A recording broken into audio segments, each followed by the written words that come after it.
With Father's Day here to remind us just how much we care about our dads, we thought we'd take a look at an issue related to men. Prostate cancer is the second largest cause of cancer deaths in men in both America and the UK. The prostate is part of the male reproductive system and responsible for making seminal fluid, which turns out to be partly responsible for, you guessed it, creating you and everyone else. But with time and age, the cells in the prostate, like any other cells, can pick up defects which lead to cancer. Now, your body and everything in it, including the prostate, is made up of cells.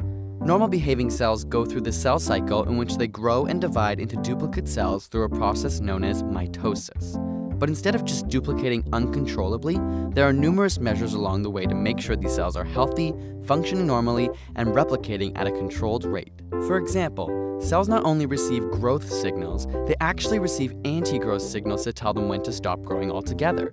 On top of this, cells actually have a limited replicative capacity, meaning the more they replicate, the less chance they have to do it again.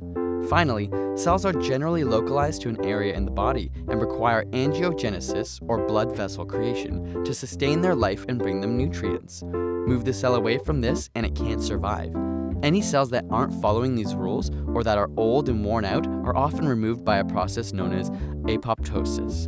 Apoptosis is the controlled destruction or breakdown of cells by the body. But every now and then, a mutation or error may occur which changes a cell's properties. For example, it may pick up the ability to ignore anti-growth signals in one generation, and later down the line, one of these cells may mutate to be able to evade apoptosis.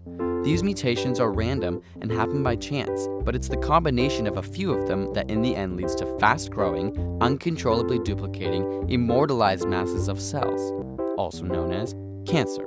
Which explains why the older you are, the more likely you are to get prostate cancer, because your cells have had many more chances to pick up multiple mutations through many generations of cells.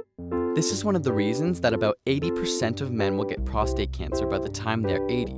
So is there anything we can do about it? In some ways, yes. If we look at Asia, we see some of the lowest prostate cancer numbers across the globe, so we might think it's genetic, and many studies support this. But interestingly, Asian men who have moved to America show a higher incidence of prostate cancer than those in Asia, in proportion to how long they've been in America. On top of this, American-born babies of Asian descent have nearly the same incidence of prostate cancer as Caucasian babies born in America. This clearly illustrates that some of the contributing factors must be diet and lifestyle based. As it turns out, some studies have shown foods like soy, tomatoes, and fish may be partly responsible for this decrease, though there is still much debate. These foods, as well as a few chemicals and medications, all have properties which may aid in normal cell regulation or prevent cell damage and mutation.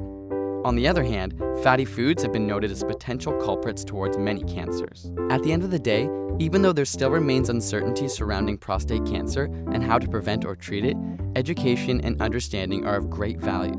So instead of giving your dad a card this Father's Day, grab a tomato in one hand, some soy in the other, and give him the greatest gift in life: knowledge. Because the more we encourage each other to learn and live a healthy and active life, the better off we'll be.